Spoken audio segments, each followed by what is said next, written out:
this button right here. It'll turn red. It means the mic is hot.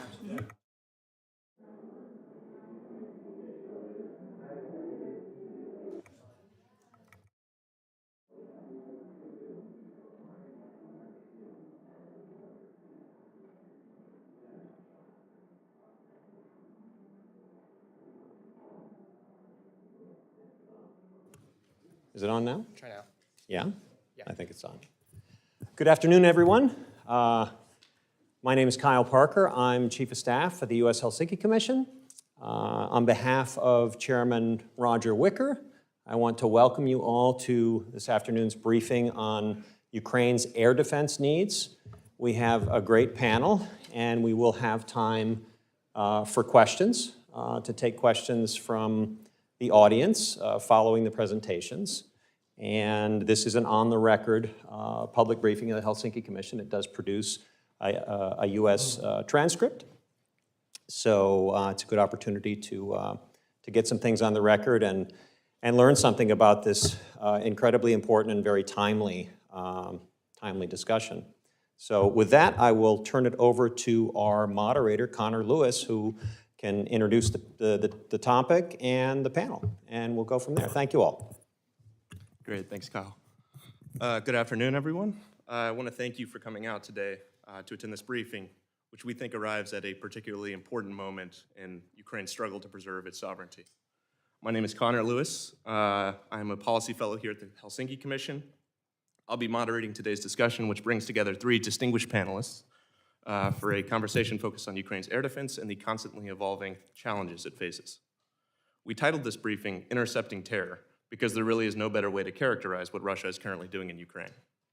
As Putin stalls and plays for time in negotiations, his generals have managed only limited territorial gains and only at enormous cost in lives and equipment. Now, the Kremlin has begun a scaled-up and sustained campaign of deep strikes targeting Ukraine's cities. While we have not wanted for evidence of Putin's depravity either before or since February 2022, this current pattern of nightly assaults is unprecedented in several respects. First is the human toll. A July 10th report from the UN Human Rights Monitoring Mission in Ukraine observed that June was the worst month for Ukrainian civilian casualties in 3 years, with 232 people killed and 1,343 injured by Russian strikes. It's also important to note who and what the Russians have targeted. According to data from the ACLED initiative, the first half of 2025 has already seen more strikes on Ukrainian residential buildings and healthcare facilities than the entirety of any previous year of this war. And then finally, there's the scale. A quick glance at the June and July figures for the size of Russia's aerial attacks immediately reveals the staggering numbers of missiles and drones threatening Ukraine's cities every night. A massive escalation from past months. The armed forces of Ukraine have worked tirelessly and quite effectively to repel these assaults. But limited supplies of the weapons necessary to intercept Russian deep strikes and the ever-growing size of these swarms of one-way attack drones have made effective air defense increasingly difficult. So to discuss this dangerous situation, we have gathered three expert panelists. Major General Borys Krementskyi is the defense attaché at the Embassy of Ukraine to the United States. The general enjoyed a distinguished career in Ukraine's Air Force, serving in a number of command, staff, and administrative roles, including a stint as a military observer with the UN mission to Tajikistan. Later, he served on NATO's international military staff before moving to the General Staff of the Armed Forces of Ukraine, where he worked as the head of the Euro-Atlantic Integration Department and later as First Deputy Chief of the Military Cooperation and Peacekeeping Operations General Directorate. These roles with the General Staff bookended a 5-year period as defense advisor at the mission of Ukraine to the EU. More recently, the general served as head of the Ukrainian side of the Joint Ceasefire Coordination and Control Center in eastern Ukraine before taking up positions as a defense attaché, first at Ukraine's embassy to the UK, and since 2020, here at the embassy in Washington. He is a graduate of the U.S. Air War College and the Air Force Engineer Academy. Dara Masiko is a senior fellow in the Russia and Eurasia program at the Carnegie Endowment for International Peace. Previously, she worked as a senior policy researcher at the RAND Corporation and as a senior analyst of Russian military capabilities at the Department of Defense. She is a leading expert of the Russia-Ukraine war and has been published, interviewed, and cited extensively for her analysis of the Russian military. She obtained her master's in national security and strategic studies from the U.S. Naval War College and is also a graduate of the University of North Carolina at Chapel Hill. Finally, John Hardy is the Deputy Director of the Russia Program, as well as an expert in the Air and Missile Defense Program at the Foundation for the Defense of Democracies. His analysis of Russia, its relationship with the US, and its foreign and security policy has been published widely. He completed his master's in security studies at Georgetown University's School of Foreign Service and studied international relations, political science, and psychology at the University of Georgia. Now I will turn it over to the General as the panelists begin their opening statements. Thank you very much for introduction and good afternoon. First of all, I'd say that today is the 1247th day of full-scale Russian aggression. And despite some skeptics, including in this capital, we are still fighting and holding the line, and we will continue to do so. Taking this opportunity, I would like to thank American people for their unwavering support to Ukraine. And we highly appreciate the US President Peace Through Strength approach. Despite every day's attack, due to the bravery and sacrifice of Ukrainian soldiers, Russia is not able to reach significant strategic success on the battlefield and continues to launch massive combined missile and drones strikes on mostly civilian targets in Ukraine. Such actions by the Kremlin are primarily aimed at terrorizing civilian population, reducing resistance for aggression, and forcing population to accept Russian terms for ending the war. Today's strikes in Kharkiv, Odessa, and my native city once again show that Russian aggression is using terror and genocide tactics against Ukrainians. This month, the enemy attacks continues with a high intensity, using an entire range of weapons.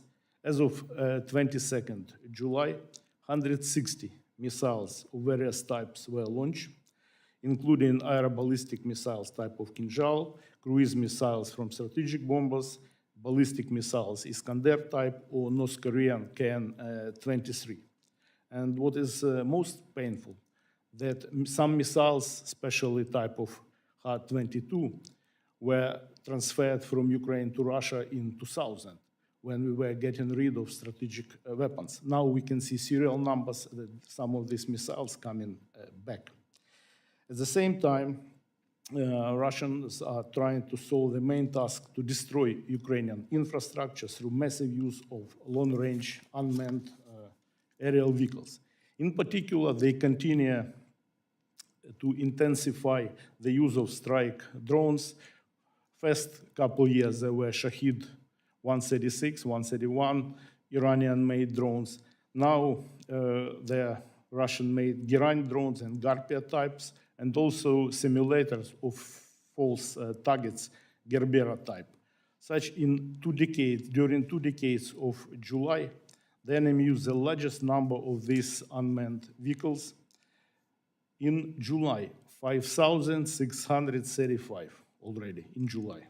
In June, 5,230, including one of few biggest strikes. In July, 723 drones during one night, and before in June, one night was 506 drones. It should be noted that since the March this year, the enemy has changed completely the tactics of using these drones. In particular, during the strike, the enemy focused mainly on one or few cities in Ukraine before they were attacking all territory at once. They create a strike group or swamp of drones and almost simultaneously attack specific target. At the same time, in order to reduce effectiveness of mobile air defense groups, and we created a couple thousands of mobile groups, which is pickup truck with 50 calibers machine gun mounted, probably with FLIR camera sometimes. But to reduce their effectiveness, they started to fly on the altitude more than 2 kilometers, which is not reachable for 50 calibers machine gun. Moreover, they attack targets in few waves from different directions, and ratio of strike drones and attack drones is approximately, strike drones and false targets, it's approximately 60% and 40%. Depending on the intensity of strikes, it can be up to 4 waves on one target.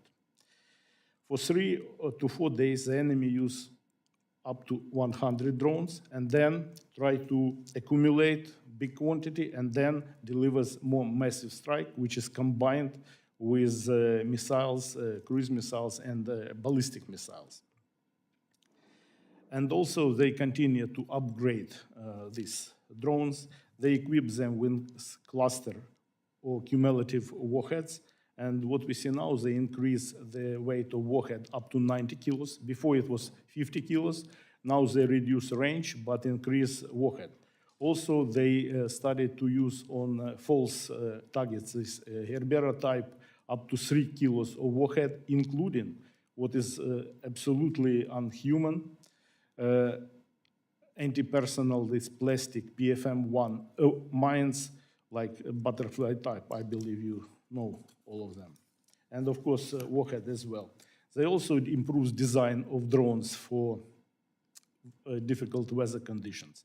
And they started serial production of these drones in Tatarstan, Alabuga Free Economic Zone.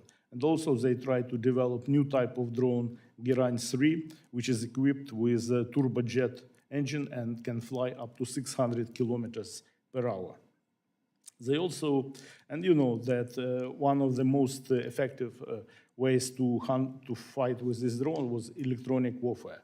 What we see now we observe the use of up to 16 channels, CRPA antenna. This is controlled reception pattern antennas, which is very difficult to jam or spoof by electronic warfare. So they plan by the end of this year to produce 4,100 units. And this factory, we know that they started to build factory in North Korea and some other places.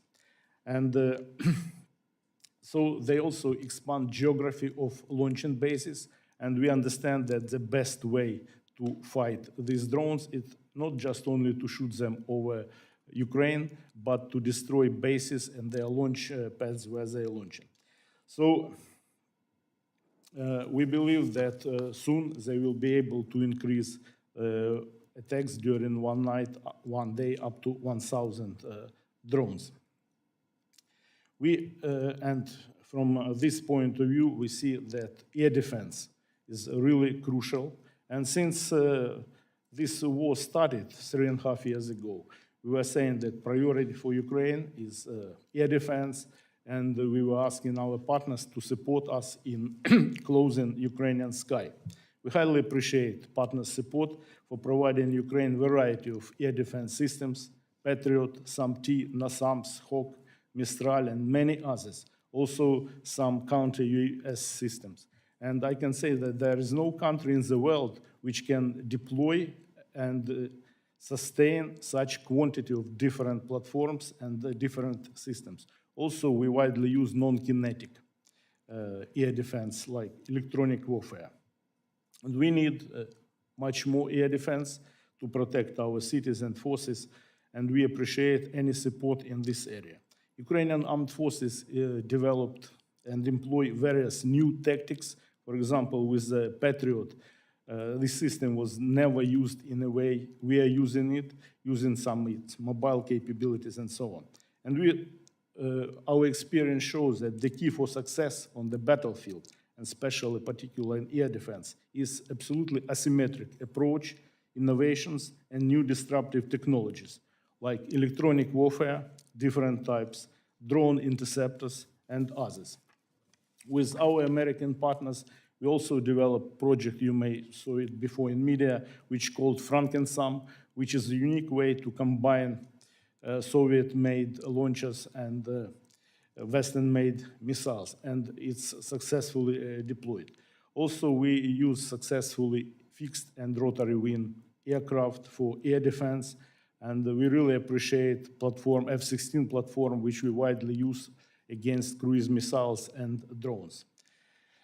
The aim is to create multi-layered integrated air defense, and we are working with our partners, and especially, as you may know, within Ukraine Defense Contact Group, so-called Ramstein group, there was created Air Defense Capability Coalition, And the last meeting of this group was last Monday, 21st of July.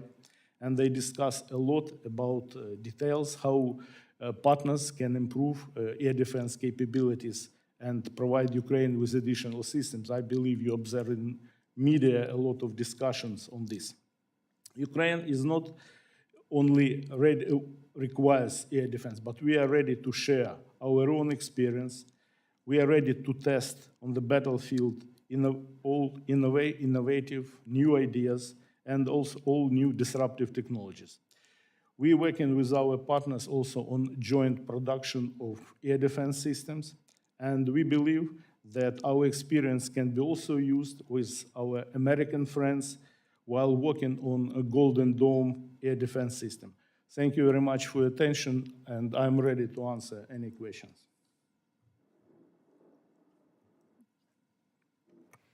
Hi, everyone. Happy afternoon. My name is Dara Massico. I'm a senior fellow at the Carnegie Endowment for International Peace. And General, I think you'll find that we're in agreement on a lot of these assessments, so perhaps I could just relinquish my time. I'm just kidding. So I just wanted to provide a few thoughts on the evolution of Russian drone and missile technology that we've seen since 2022.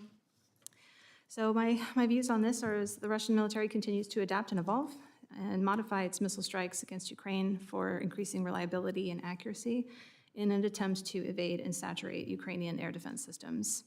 And since they declared a partial mobilization in September of 2022, their missile production rates have risen far above pre-war levels. And they've repurposed older Soviet anti-ship cruise missiles, for example, to target apartment buildings in Ukraine, and air defense missiles into land attack roles to supplement what they can do.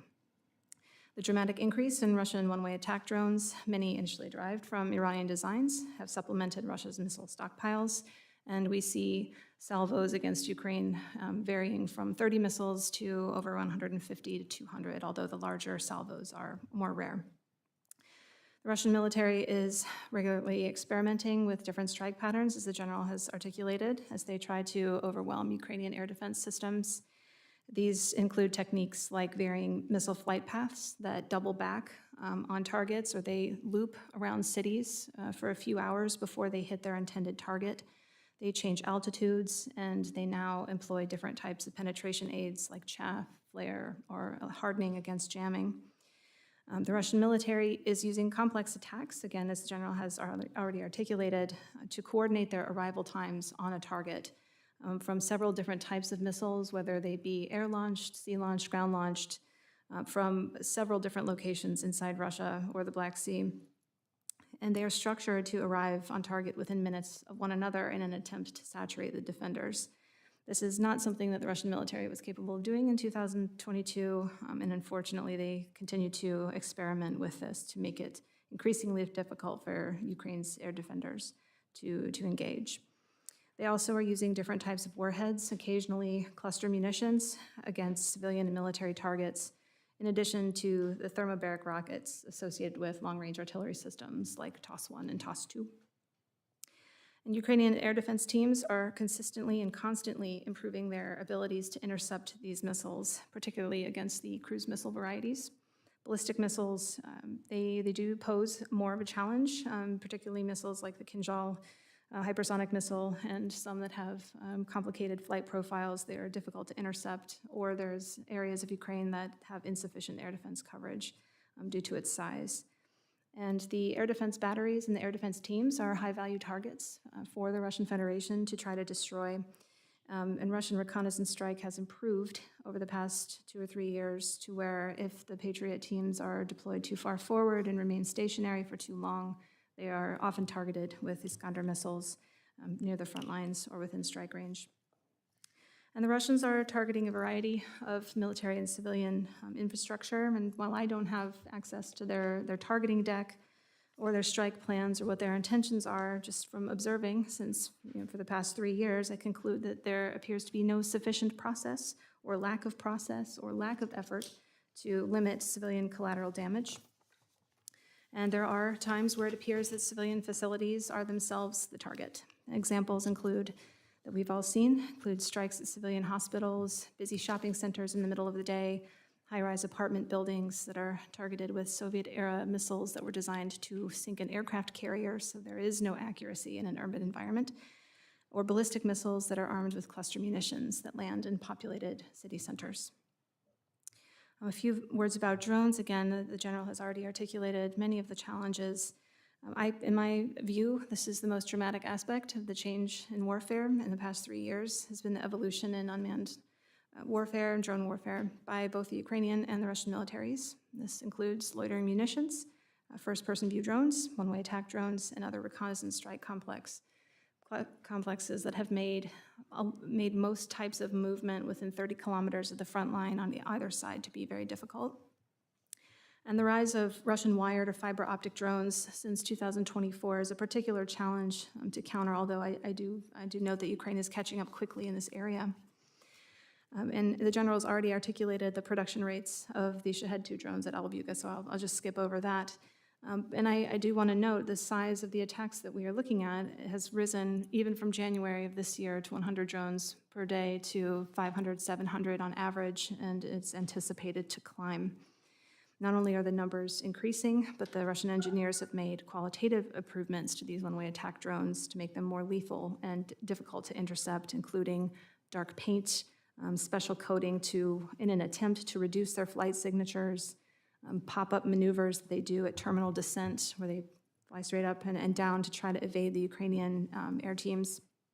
They fly faster, they modify their flight paths. It's becoming very complicated. They also fly in Belarusian airspace. They hug the border until the last moment, and then they fly in to reach their target.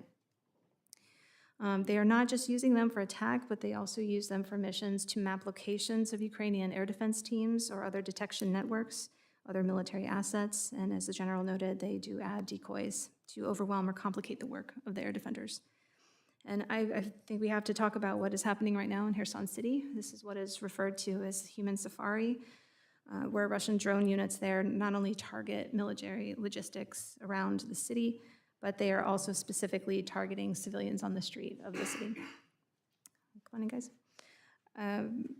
They not only target civilians who are carrying their groceries home or women bicycling home, but unfortunately has now extended to a toddler playing in his playpen in his own backyard.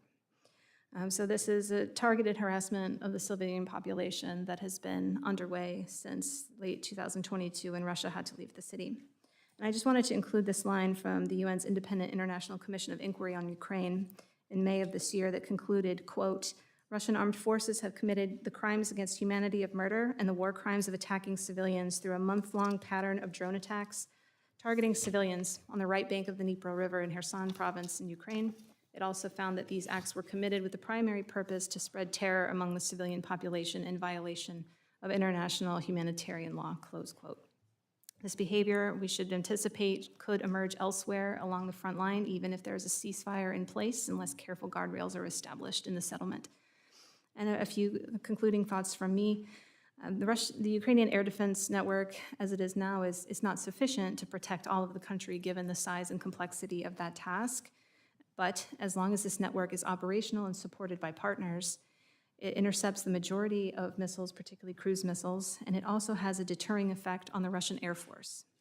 The Russian Air Force remains reluctant to losing more aircraft, and as long as Ukraine's air defense shield remains viable, the Russian Air Force will hold back its tactical aviation.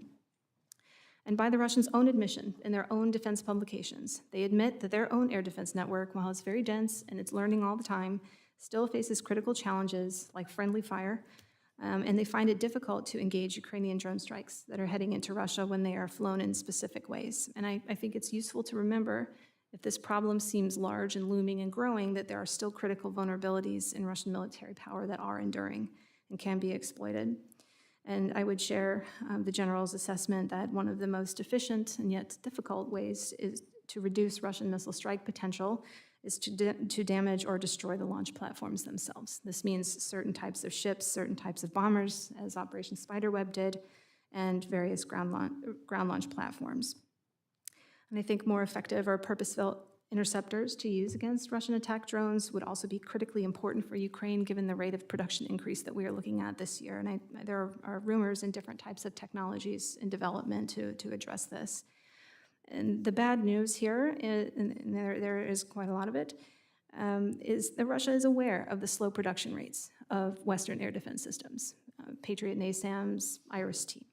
And over time, they hope to destroy Ukraine's will to continue fighting and to attrit or destroy its air defense capabilities with nightly strikes while damaging critical infrastructure and depopulating frontline cities like Kharkiv or Kherson or potentially Dnipro, whose civilians are struggling with the extended timeline of these frequent attacks.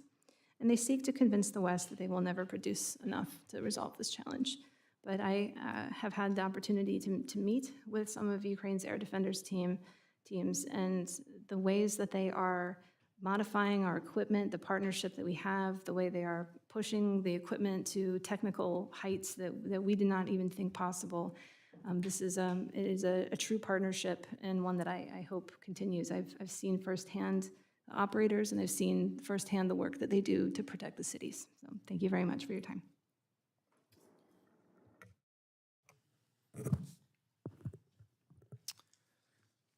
Thank you for the opportunity to speak to you today alongside my distinguished fellow panelists.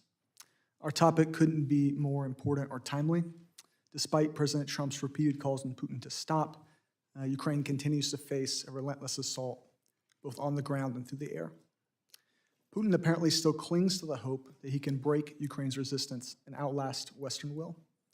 I have no doubt the Ukrainians will continue to prove him wrong, and they continue to find new ways to surprise the world with their ingenuity, such as Operation Spiderweb, which dealt a gut punch to Russian long-range aviation.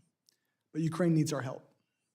After all, Russia is not fighting alone, but with key support from its authoritarian friends in Beijing, Pyongyang, and Tehran. The past few months have seen Ukraine's air and missile defense capacity, already in short supply, get stretched even further. Despite Western sanctions, as my colleagues have touched on, Russia has steadily expanded its production of ballistic and cruise missiles and Shahed-type one-way attack drones, in large part thanks to supplies of components and machinery from China. Meanwhile, North Korea continues to supply Russia with KN-23 ballistic missiles, which have become more accurate thanks to Moscow's assistance. As my colleagues also touched on, Russia has engaged in tactical and technical adaptation with its Shahed-type drones to counter Ukraine's cost-effective mobile fire groups and electronic warfare. The end result is that not only is Russia launching more of these drones, but more are getting through. In recent weeks and months, Russia has repeatedly broken its own gruesome records for the most projectiles launched in a single night, and Ukrainian civilians have paid the price. According to UN data, almost 1,000 civilians were killed or injured in the first half of July alone. In addition to attacking critical infrastructure and Ukrainian civilians, Russia's current strike campaign aims to undermine Ukraine's war effort. One recent example, according to Defense News, is a strike on a Ukrainian drone company that's working with the U.S. Defense Intelligence Unit's Project Artemis. It's a poignant example that what happens in Ukraine has security implications here at home in the United States. So, what can we do? First, we need to put meat on the bones of the recent pledges to transfer German Patriots to Ukraine, backfilled by the United States. And this new aid mechanism shouldn't be limited to Patriots, but should be expanded to include other material as well, including munitions for Ukraine's other air defense capabilities. In other words, it shouldn't just be one Patriot and done. If these arms are to reach Ukraine in a timely manner, frankly, we may have to accept a little short-term risk with our own stocks, understanding that Ukraine is the one currently in the fight and is actively degrading the Russian military threat. And as my colleagues at my think tank, FDD, have argued, the risk is manageable and can be mitigated through investment in maximal U.S. production. In addition, as my colleague Mark Montgomery argued after a recent trip to Ukraine, the United States should help Kyiv integrate the advanced counter-drone rockets with its F-16s to counter Shahed-type drones, the same rockets that the American F-16s and F-15s have recently been using in the Middle East. Earlier this summer, the Pentagon diverted to the Middle East fuses for those rockets that had been procured for Ukraine. With the Iran-Israel war now over, the Pentagon and Congress should reassess the quantities needed in the Central Command area of responsibility and send as many as possible to Ukraine. Moreover, Western countries should provide funding for Ukrainian companies to scale up production of promised new capabilities such as counter-Shahed FPV drones and automatic aircraft turrets like the Sky Sentinel. Europe has recently taken a good first step on this front, but more funding would be useful. And any USAI funding that's been committed but not yet obligated should be put on contract as soon as possible. To create maximal leverage over Putin, Trump administration should tap its remaining presidential drawdown authority for Ukraine and ask Congress for a Ukraine leverage package that provides additional PDA replacement funding and USAI funding. This could be used in part to bolster Ukraine's air defenses. But Ukraine shouldn't be restricted merely to shooting down arrows. It'll always be hard to make that math work, particularly for ballistic missile defense. An optimal approach will combine both defense and offense. Ukraine needs to be able to hit the proverbial archer, as well as the factories that make the arrows. Although Ukraine has struck many Russian military, industrial, and energy sites with indigenous long-range drones, many of these drones get shot down or neutralized by electronic warfare, and they generally carry pretty small warheads, making it hard to cripple major factories. More ATACMS, Storm Shadow, and Scout missiles would be useful, but what Ukraine really needs is longer range capabilities to hit key missile and drone factories deeper in Russia. This could include missiles like the Tomahawk. Notably, the US Marine Corps wants to cancel its new long-range fire system designed to launch Tomahawks, and will have a few systems left over that could be provided to Ukraine. With the Tomahawk, Ukraine could hit targets such as the plants producing Russia's Goran and Garpia Shahed-type drones, which are both more than 1,000 kilometers away. And then finally, a quick word about sanctions and export controls. So they have certainly proven to be imperfect tools, but they do make it harder and more expensive for Russia's military-industrial base to acquire key components and machinery. Russian sanctions enforcement packages should be and used to be routine, but since taking office, the current administration hasn't issued any. And as a result, the Russia sanctions regime has atrophied. This is hardly the time to be making life easier for Russia's war machine. And we need to combine enhanced enforcement with broader pressure on the Russian economy, especially its oil revenue. President Trump's objective of peace in Ukraine is the right one, but Putin will continue his unprovoked war so long as he believes it's sustainable and offers a pathway to achieving his goals. Ultimately, U.S. aid for Ukraine is more sustainable than Russia's war. By shoring up Ukraine's air defenses, enabling Ukraine to inflict growing costs on Russia's war machine, as well as pressuring the Russian economy and exhausting Russia's offensive potential on the ground, we may be able to start changing Putin's mind. Thank you, and I look forward to your questions. Great, thank you to our distinguished panelists here. We will open it up to audience Q&A in a moment, so think of some questions. But first, I'm going to ask a few questions of my own. General, there have been a lot of reports that are alluded to of Ukrainian native interceptor drones used to deal with this new problem of these massive waves of drones, one-way attack drones coming from Russia. Could you speak to some of the projects that are going on in that respect? Well, I can speak only in general terms that we try to develop all possible technologies to fight with drones. And one of these technology is drones interceptors, and can be various type of drones interceptors. It can be a drone which is carrying few smaller drones interceptors. There can be standby on the ground drones and some other, including also electronic warfare and also electronic warfare which is deployed on aerial vehicles as well. So we are looking and trying to develop various technologies on this. Great, thank you. Dara, we had these huge announcements last week, and there was obviously in the news quite a bit, but have we seen any movement on shipments of weapons either restarting or new ones being set aside for Ukraine? What can we expect to see in the near future on that in your view? So, For her, sorry. but I would, please correct me, sir, if I speak with any mistakes. So the temporary disruption of was it a month ago, of some of the air defense equipment that was supposed to be shared with Ukraine was a temporary bug in the system. And as far as I understand, that aid is now flowing and has resumed. And it's not clear to me how long of a disruption, if any, there was.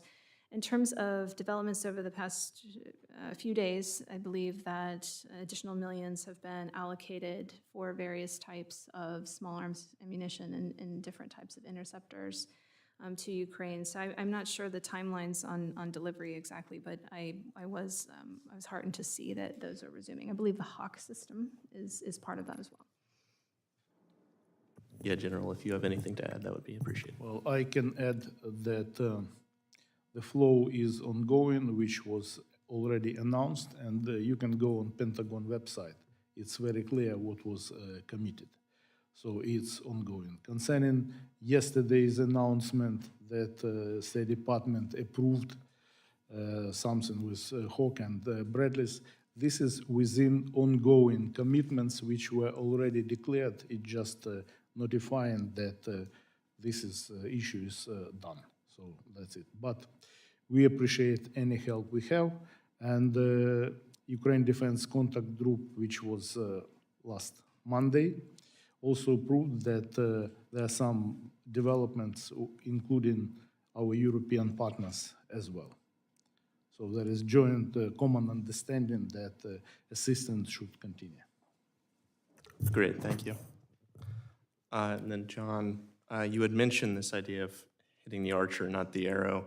In terms of the U.S. or other partners of Ukraine, the systems that have been sent or so far, what has been the most effective in that towards that end? So we've had from the UK, Storm Shadow, its French cousin, Scalp, and then from the US, Attackums. I think they've all been useful for Ukraine. I think in some cases, in large part to US, I guess dithering would be the strongest word.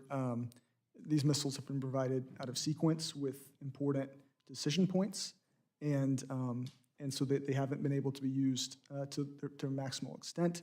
I think right now Ukraine's stocks are pretty limited, so it makes it hard to kind of mass effect, and some percentage of them do get shot down. I think with regard to kind of hitting the arrow or hitting the archer and the factories that make the arrows, many of these key sites are well beyond the range of Ukraine's current Western-provided missile capabilities. And as I said, Ukraine has done a really good job of developing indigenous drones, but there is a limit to what you can do with a drone that only carries a fairly small warhead. So with a system like Tomahawk, for example, I think you could pack a little more punch. Great, thank you so much. All right, we will now open it up to audience Q&A if anybody has anything.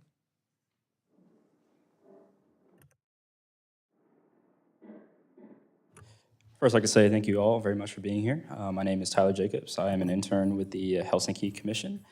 In a speech most recently to Ukraine's plenary session, President Zelensky emphasized multiple times the increased need in the midst of scattering global priorities, the need for an independent Ukrainian defense infrastructure and weapons production infrastructure.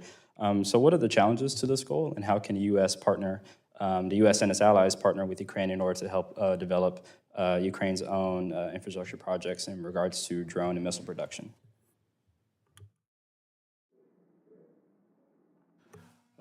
Well, as we mentioned some time ago, we would like to create a lot of joint ventures, joint production, or localize production in Ukraine. And we already working with with a lot of American companies, first to do production in Ukraine, but also to make joint production in some other countries. And that is something which we believe should be future. At the same time, we have some unique know-how, and we develop some unique technologies, which we are ready to share with our partners and jointly produce a new type of weapons or new types of equipment. This work is ongoing, and we discuss it on daily basis with our business partners here with US companies, but also a lot should be discussed with the United States government, how to deal with some legal and bureaucratic issues as well. Its process is ongoing. Thank you very much. I appreciate it. And a secondary question as well. I'm someone that's potentially going into the U.S. Armed Forces, and certainly we can learn a lot from Ukraine's own defense against drone warfare and the advancements in technology there. During my military training, they told me the best defense against a drone was a shotgun. So in terms of on-the-ground, boots-on-the-ground defense, what are some evolutions in strategy or technology that gives troops on the ground a better defense against these drone attacks? Well, I should say that tactics are changing almost every day. As we employ new equipment, we employ new tactics, the same as now area on the front line. It's you cannot hide anymore in trenches. It's single drones are hunting single soldier. So you need to be very fast, you need to hide yourself. And also what we see, it's less deployment from Russia's side main battle tanks, because that's really clear target. At the same time, we also see, as my colleagues mentioned, fiber optic control drones, which is difficult to jam with electronic warfare. So we say that innovation time on the battlefield, it's from 1 week to 2 months. If you miss this time, you're gone. So it's very fast changing both innovations and tactics.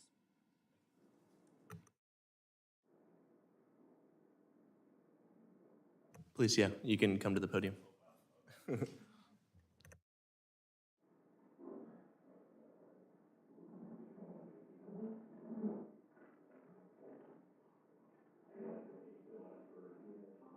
Perfect. Good afternoon. Thank you so much for taking your time out to the panelists. General Krementskyi, this question is specifically for you. When we talk about integrated air and missile defense, you mentioned a multi-layer air defense capability that's integrated. On the integration piece, we talk a lot about weapon systems that are going kinetic or non-kinetic against these, drones, missiles, et cetera. When we talk about combat ID and command and control, those things are required to potentially be those force multipliers to help you enable to target the right air weapon systems targeting Ukraine.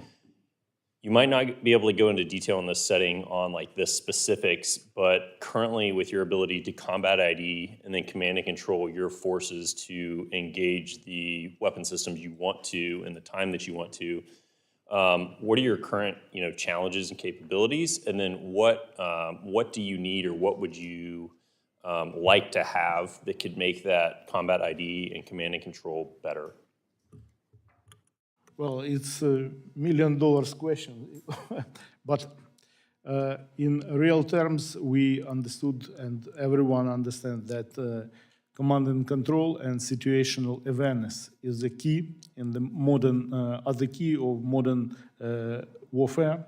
And since the very beginning, we paid a lot of attention to creating our own situational awareness system, which called Delta.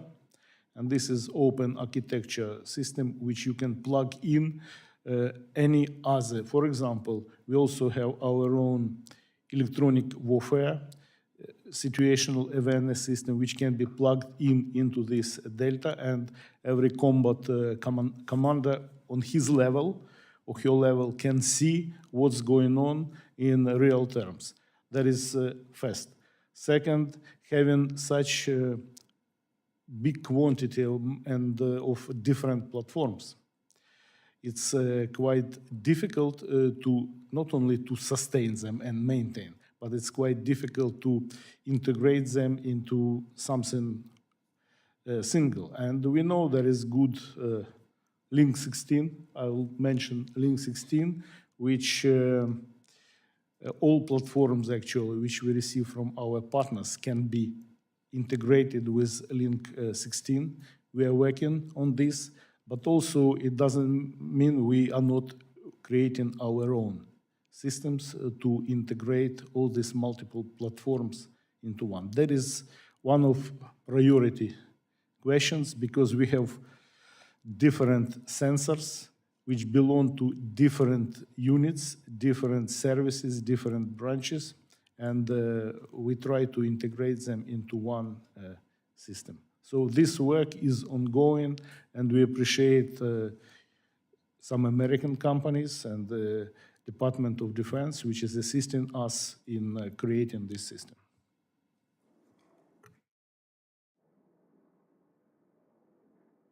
Please, yeah.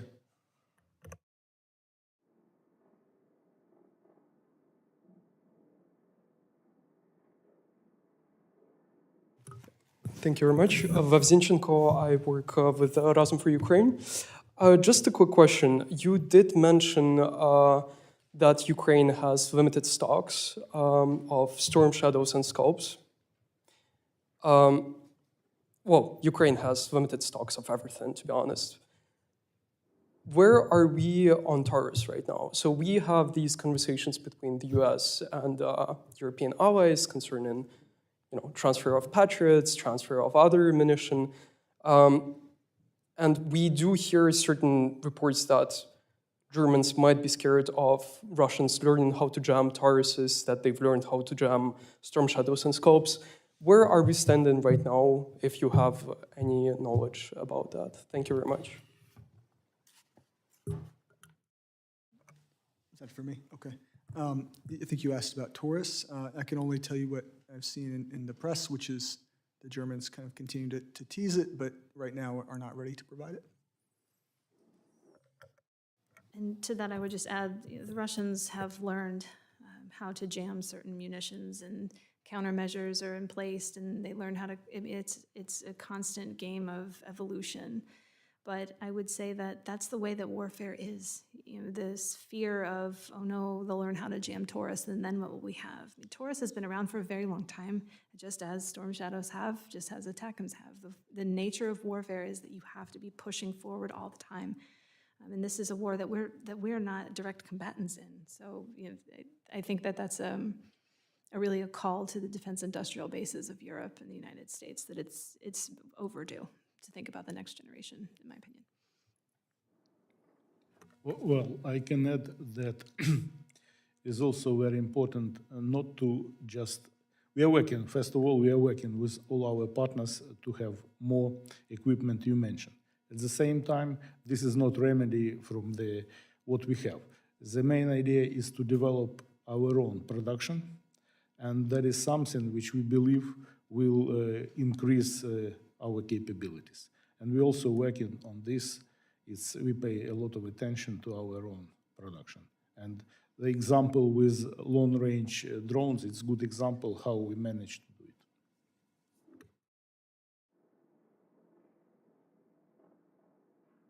Please, yeah, come on up.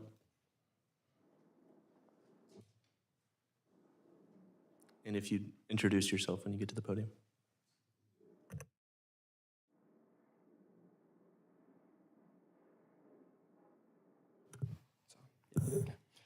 Hi, I'm Benjamin Borys. I'm a defense policy expert at the Warsaw Institute.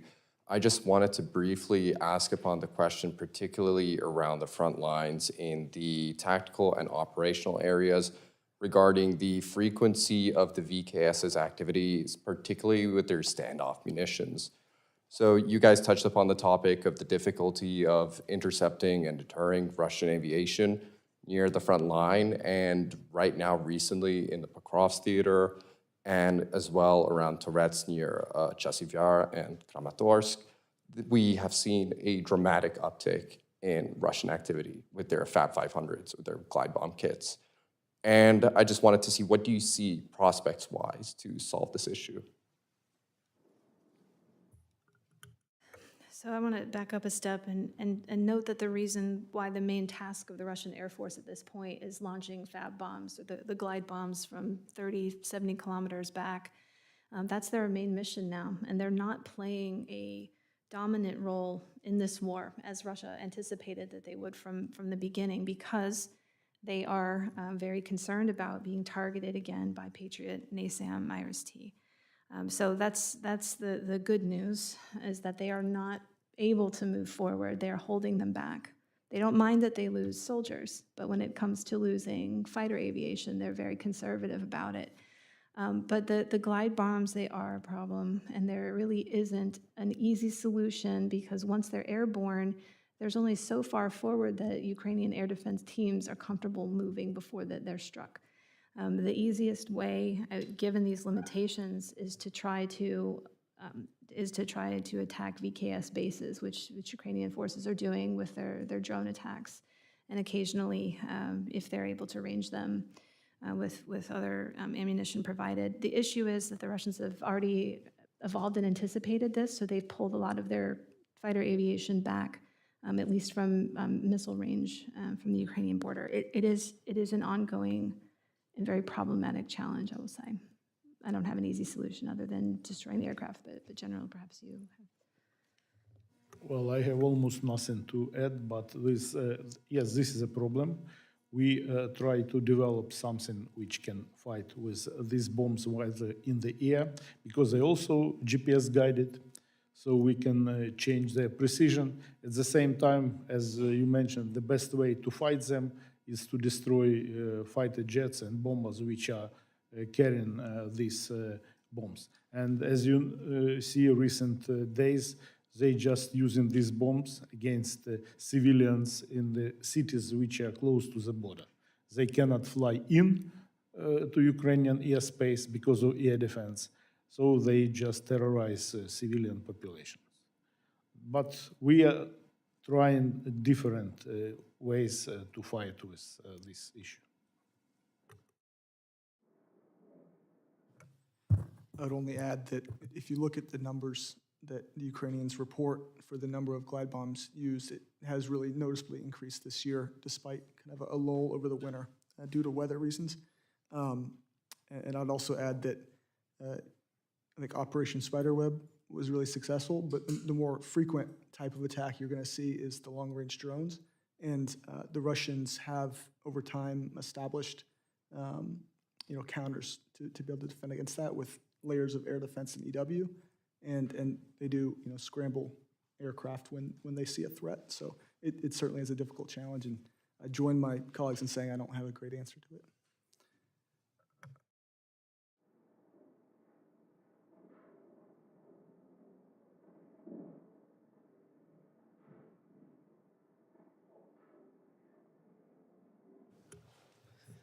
Hello, my name is Matthew. I'm a fellow at the Helsinki Commission. I just want to thank our panelists for being here today and sharing their knowledge with us.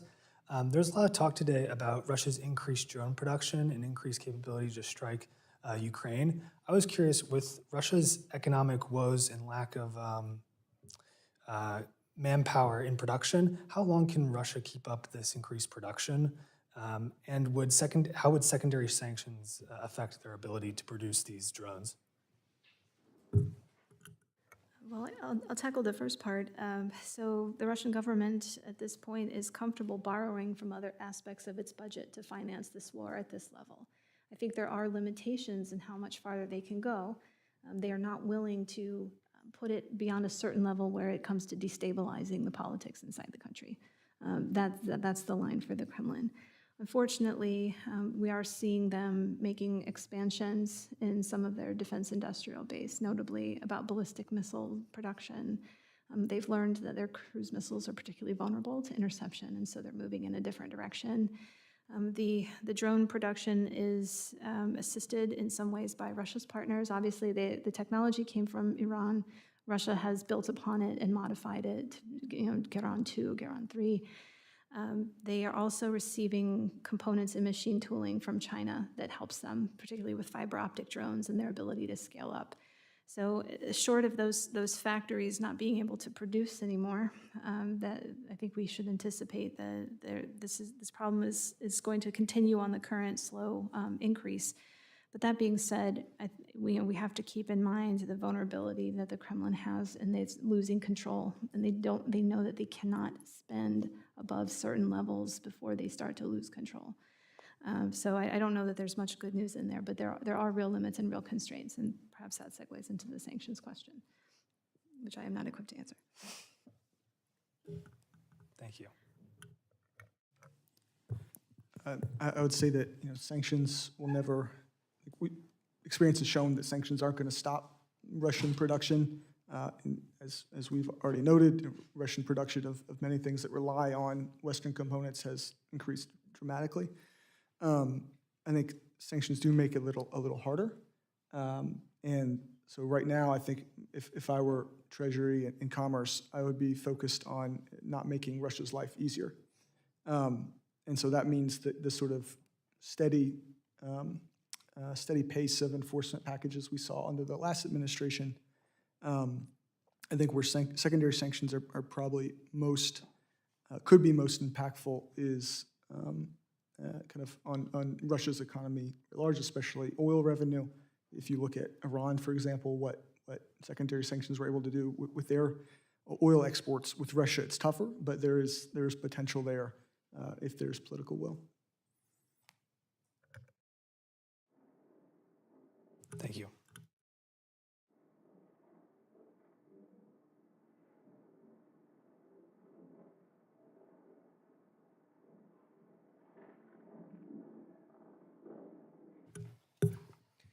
Hi, so my name is Ignacio, and I'm an intern for Lloyd Doggett, who's been recently appointed to the Helsinki Commission. And I was curious about, given this current administration's less enthusiastic support for Ukraine, how much would our European allies need to step up to account for less American funding?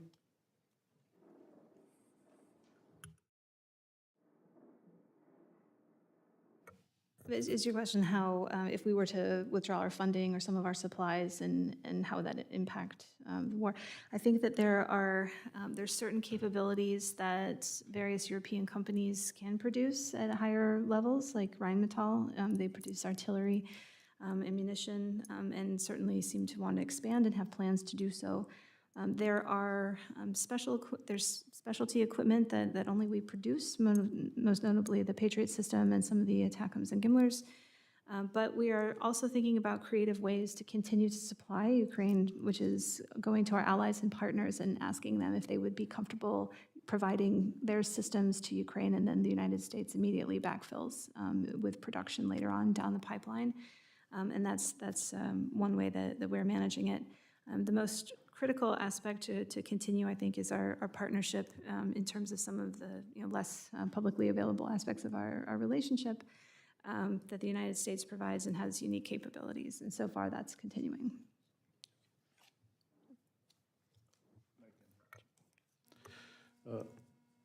We are working with all partners, and as you noticed this week, there was a development in procuring US-made weapons by special fund at NATO and by other European partners. There is Danish initiative.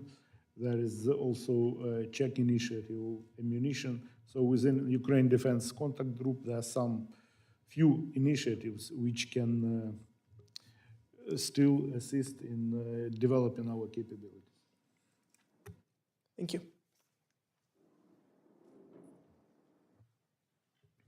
I think we're about out of time. Before wrapping up and giving everybody an opportunity for a concluding statement, I had two questions. One is hopefully a relatively simple one and practical, and the other is just maybe to test my understanding of how this war is being fought. So on the simpler, technical side, I'd be interested, especially from you, General. We've read comparisons and stats on the Patriot versus the joint French, Italian, the SAMP-T. I'd be interested in knowing how you're finding it in use and how you're finding it's holding up to changing Russian tactics. And I think it's been mentioned, and they're getting a lot of opportunity to train against our Patriot system. As they send in their ballistics and other rocketry. And then the other question, really goes to how we tried to frame the topic, intercepting terror, in the sense that are we correct in understanding that Russia is largely using long-range fires, unlike you might expect sort of, I guess, in a textbook case of a conventional military attacking another conventional opponent. It seems like they're using long-range fires largely to demoralize the population, obviously kill the population. That's part of the demoralizing terrorism, striking civilian infrastructure, shutting the AC off in the summer, and pensioners have to walk up to the 13th, 14th floor in a high-rise, or obviously in the winter, we've heard a lot about that. I know the summer has in some cases been just as difficult, and using it that way, as opposed to what we see, a mostly static line of contact, right? And we've heard occasionally where they will strike a troop formation or a training ground, but I'm just wondering if that's the case. And so, in a sense, the provision of greater air defense is to shore up morale. And war is, after all, waged from the heart of a society, right? Clausewitz, it's my professor right there in the front row. I still remembered something from the Naval War College. But the idea, and of course, historically, we haven't seen a whole lot of success of demoralizing a populace's will to fight from the air. So I'm wondering if that general assumption is correct, and also the question on the Patriot versus the SAMP-T in actual practical use. And so for you, General, on that, and anyone else who wants to have a concluding statement, and thank you. Well, frankly speaking, I'm not in position to give analysis and to compare SAMP-T with Patriot. We appreciate any air defense system which we received from our partners.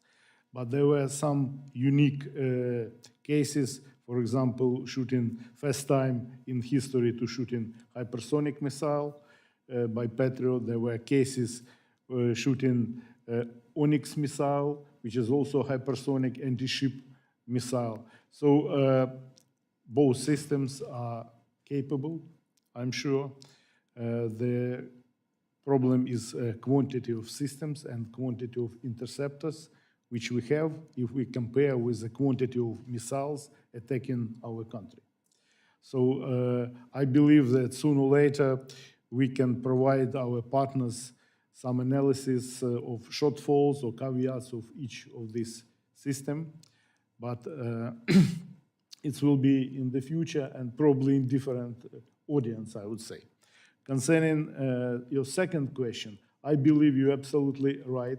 There is no use of cruise missile against on the battlefield against our troops. There are some cases when some ballistic missiles, Iskander type, were used if Russian UAV found some concentration of troops or whatever. But mainly, they deploy this type of weapons against civilian population to terrorize, trying to reduce morale of population. And I could say that there is a big mistake of Russians. They completely underestimate the will of Ukrainians to fight, the morale of Ukrainians, and it makes us more stronger. And you can see, despite these very coward and cynical attacks, even when fast responders come on the spot to save civilians, they attack again, killing fast responders, which is absolutely not acceptable from any humanitarian law, whatever. But especially in winter, when it is cold, we managed to create what we call resistant shelters where people can heat themselves, charge their phones, and so on. So there is no way that this can reduce morale. It's very hard. Everyone has PTSD, what we say in Ukraine. It's really hard. But this is not the way to reduce our morale and will to fight. And I would just like to second something that the general said in his opening remarks, is that Ukrainian forces are happy to engage with ours to teach us what they've learned. And I would say, just from my direct experience being there inside Ukraine, we should be so lucky as to get their knowledge for them to share with us what they have done. So I've had the opportunity to meet with your teams, and they told me a story, and I can't share a lot of the details, but they were having a problem with what the Russians were doing. The Russians had done something new and unexpected. And the teams wanted to talk about it. How can we find a technical solution? How can we find a solution? And so they were able to partner with American partners. And we have a lot of restrictions. We can't send U.S. military personnel and most defense civilians forward inside Ukraine, so it's remote. But we collaborated on a technical solution, and it worked. And the teams in Ukraine were grateful for that opportunity. But what I would tell the general is that really our guys and girls are so grateful for the opportunity to learn from you and make our systems work better. To the point where we at our base at Al Udeid was targeted with Iranian ballistic missiles, and we intercepted most, if not all, of them. And that came, from what I understand, as a result of the collaboration that we have in pushing our systems to a new technical capability. So this is a relationship that's strong, and there's many benefits. And if we're worried about lethality in the Department of Defense and evolving to the next future of warfare, then these folks are at the edge of it, and we should learn from them. If I could just piggyback on that. Right now, the Army has a major transformation initiative underway, and part of that is working with the sorts of FPV drones and drone drop munitions that Ukraine has used so effectively. It would be simply criminal if we do not properly leverage Ukraine's expertise and innovation in that area. And by the way, for those focused on the pacing threat in China, the Taiwanese are intensely interested in learning from Ukraine and also working with Ukrainian companies to stand up Taiwan's own nascent drone industry. So a ton of opportunities that we cannot afford to let slip by for ourselves and our partners. Thank you for those answers. One thing, just I guess as an aside to, wanted to mention the Department of State's role here as well, not simply as a convener, sort of conduit, but literally in the air defense war with INL's provision of the mobile fire teams that have done a pretty good job defending cities like Kiev, particularly against the Garon drones, because they're able to send up, 50 caliber bullets that, these are pennies a piece as opposed to the cost of your more sophisticated interceptors. So seeing that and they have radars and they've been quite effective. But yeah, hats off to INL's ability to get that equipment in very quickly and to the Ukrainians to be able to use it to great effect. Well, thank you all for taking the time to educate us on this. I'd like to particularly thank certainly the General and to our distinguished panelists, as well to Connor Lewis and Tyler Jacobs for their good work and putting this together for us today. Slava Ukraini.